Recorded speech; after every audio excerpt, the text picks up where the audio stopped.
Welcome to the Gymnasium of the Kinosaries, one of the many places where philosophers came to enrich the mind and enlighten the spirit.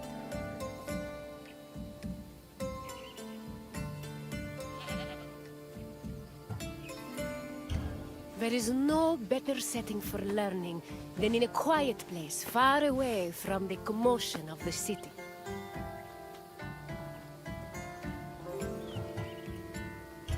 Education held a very important place in Greek society. The most prominent educators were philosophers, whose teachings ranged from everyday rituals to the makeup of the universe. Once your tour is complete, come find me, and we can discuss what you've learned. Farewell for now, wanderer.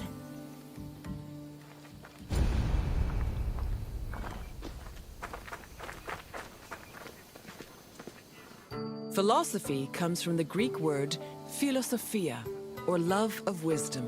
This concept was in direct contrast with philochromatia, love of money, and philotimia, love of honor. As of the second half of the 5th century BCE, Athens was known as Greece's capital of philosophy. Due to the rise of democracy, there was an increasing need for education beyond the basic subjects of elementary school. Athenian citizens needed to be able to participate in various functions of the democratic state, such as being elected for office, proposing new laws, engaging in military decisions, or simply defending their rights.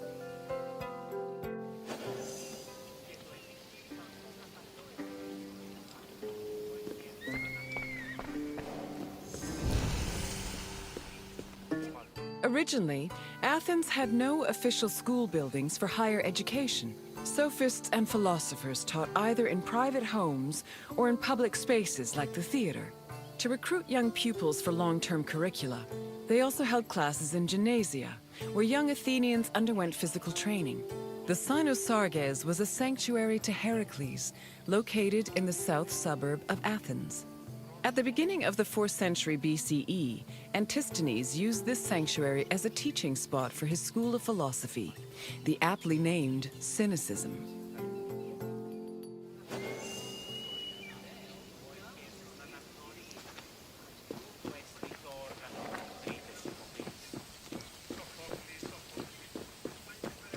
Any free citizen was allowed to involve themselves in the Athenian democratic process. However, to truly influence the flow of politics, their speech and rhetoric skills had to be impeccable. As a result, many sophists taught subjects like logic, reason, and eloquence. These were meant to help students achieve arete, or excellence. But this specific concept of excellence was often challenged, especially by other philosophers. For example, Plato, Socrates, and Isocrates preferred a more moral approach and argued that rhetoric should be used as a means to serve the greater good. Socrates and Plato went even further, declaring that philosophy and wisdom were not only useful tools, but also ethical virtues.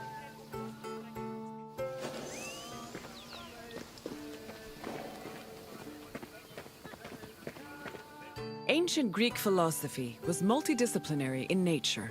In addition to wisdom and logic, philosophers also studied and taught math, geometry, music theory, and even medicine.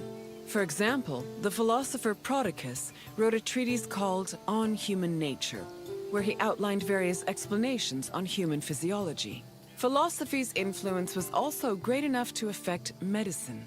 Hippocratic physicians were known to incorporate philosophical ideas into their work, and the treatise On Airs seems to be influenced by pre-Socratic theories on air being the first principle of the universe.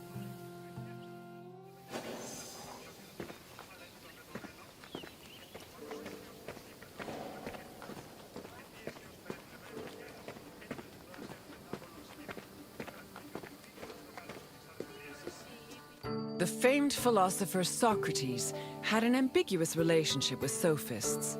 In Plato's dialogues, Socrates is portrayed as being in constant opposition with the famous sophists of his time. Aristophanes' comedy, The Clouds, meanwhile, depicts Socrates as a sophist himself, constantly demanding payment for his teachings. Socrates was in fact very poor and made no money off his teachings.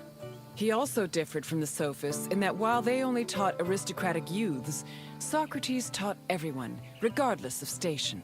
Unfortunately, his controversial ideas and practices did not sit well with the city of Athens, and he was eventually tried for impiety.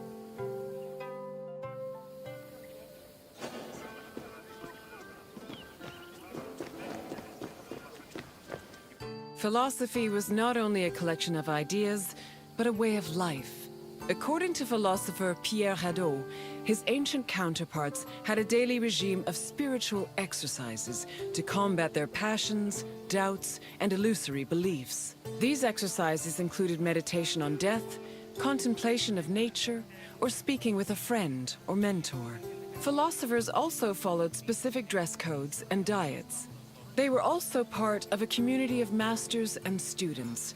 These communities were created and strengthened in schools.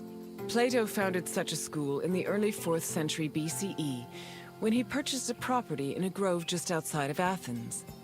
The school was designed to groom students into philosopher citizens who could eventually rule the city in a measured and fair manner. It followed its own rules and was open to both male and female disciples.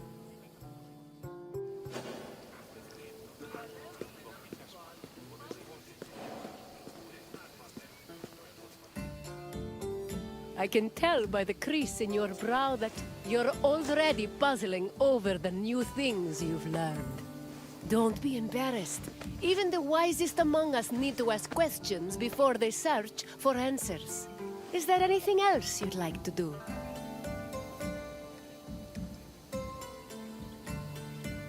You wish to test your wisdom? Very well. Let's see how you compare to the great philosophers. The first question is an easy one. What does philosophia mean? Correct. Philosophia referred to the love of wisdom. Time for the next question. The Kynosarges was a sanctuary dedicated to which Greek hero? Correct. It was the mighty Heracles. Now, for the last question. Which play by Aristophanes portrayed Socrates as a sophist? Yes, The Clouds was a comedy that portrayed the famous philosopher as a greedy sophist. Plato even believed that this caricature contributed to his mentor's eventual trial and execution. Well done, Wanderer. Even Socrates would be impressed by the depths of your wisdom.